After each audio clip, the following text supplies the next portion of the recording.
lives are... Is that a moth? Okay. Okay. Where did it go? No. Oh, I don't like moths. Okay, it's fine.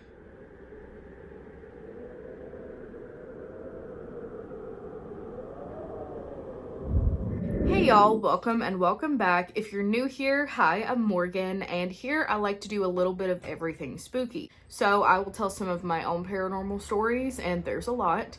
I read some of your guys's, so if you have any you'd like to send me, please send them to the email in the description. And I talk about scary movies, obviously that's why you're here, and we do a little bit of folklore as well, with other things scattered in between. So if any of that sounds good to you, I would love to have you here. I'm also on Instagram, Patreon, and TikTok. All of that information will be linked below as well, so please check out that description. Speak No Evil. That is a movie that was controversial from the beginning of the announcement of the remake, and we are going to get into every bit of that today. But before we do, I want to just tell you a little bit about what this movie is, in case you don't know. So Speak No Evil is centered around two families that happen to get together on a vacation. They don't meet up there, they're two strangers, and then they come together as friends. Well, one family is noticeably pushy, and they end up talking the second family into coming to their home on the countryside for a weekend.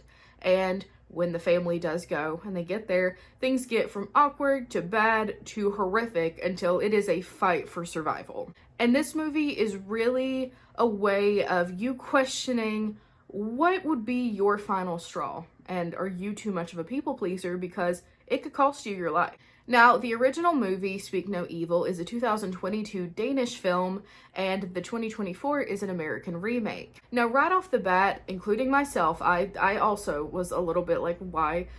People were like, why are we getting a remake so soon? Let it sit, let it marinate, let it become a classic, but no, we got an American remake, I think as soon as they saw how successful the Danish film was. And it was successful. You've probably seen it because it was blowing up all over social media. People were calling it the most horrific movie they'd ever seen. It was just mind-bending, and it made you think, and it just left you with a really bad taste in your mouth because, I mean, aren't we all a little bit of a people pleaser? So I think from the success of that, the American remake came to fruition very quickly. And right off the bat, a lot of people did not like that, and that's how I was too. The second thing that this movie did that really got the buzz out and really upset some people was their marketing. I don't know what the budget was for marketing for this movie, but that trailer, you could not escape it. And the memes about this trailer were so funny because it didn't matter the genre of movie you were going to see. If your butt was in a theater seat, you were seeing that 2-minute trailer every time. It was popping up on YouTube ads, on TikTok, on Facebook ads. It was everywhere. And everyone was like, I cannot escape this trailer. But it got the word out. Now, I don't know if they did this on purpose because they knew people would complain about it, or if they really were just trying to push the movie out, but it worked. Personally, I thought with this that people wouldn't go see the movie because they were so annoyed with the trailer, but opening weekend, they almost made their entire movie budget back. So clearly, that's not what happened. Now, I did go opening weekend as well to see this movie. I contributed to that, so we're gonna talk all about the differences and similarities between the original and the remake.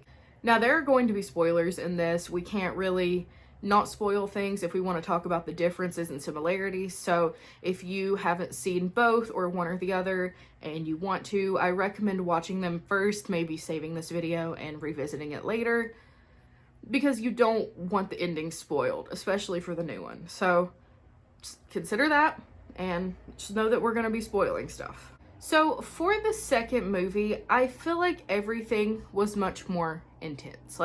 It's like every situation, they kind of just pushed it a bit further than the Danish film did. And I'm pretty sure I saw one of the actors say during their marketing campaign, they said that they did that.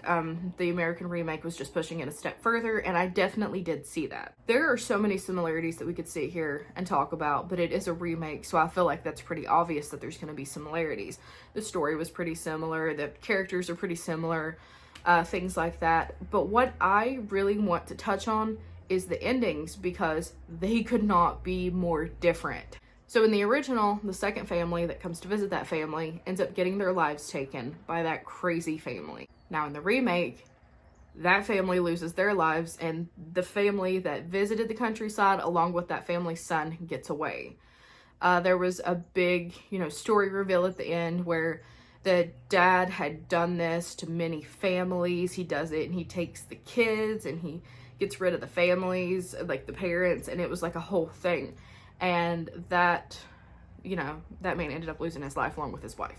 This is probably not going to be a popular opinion. I have no idea. I haven't watched anyone's reviews on it, but I kind of wish that they had kept the original ending. I feel like that sounds so messed up, but I have reasons for it. So this movie's biggest, bam, was their ending for the original, right? You see these people that are just trying to be kind and hospitable because they're in these people's homes, and they just let things go too far, and it ends up costing them their lives. And I feel like with that ending, it really makes you sit there and think after. It's like, what would I have done? I can't let this happen. I need to learn to say no. I need to learn to put my foot down. But we didn't really get that with the remake. The remake very much felt like it was a movie. It wasn't a think piece or anything like that. It was a movie to be entertaining. And while I do agree that movies should be entertaining, I just feel like the original one was so good at just making you think. Because I remember watching the original and just sitting in silence for a while and being like, that would be me. Like, I can't even tell you what my final straw would be. I would probably still try to be kind up until the very end when I lost my life. But these were very good movies and I recommend them both. Anyways, that is all for today. Thank you guys so much for hanging out with me and letting me spill my guts about this movie, because the Lord have mercy did I have some stuff to say. But I hope you guys have an incredible day and I will see you tomorrow.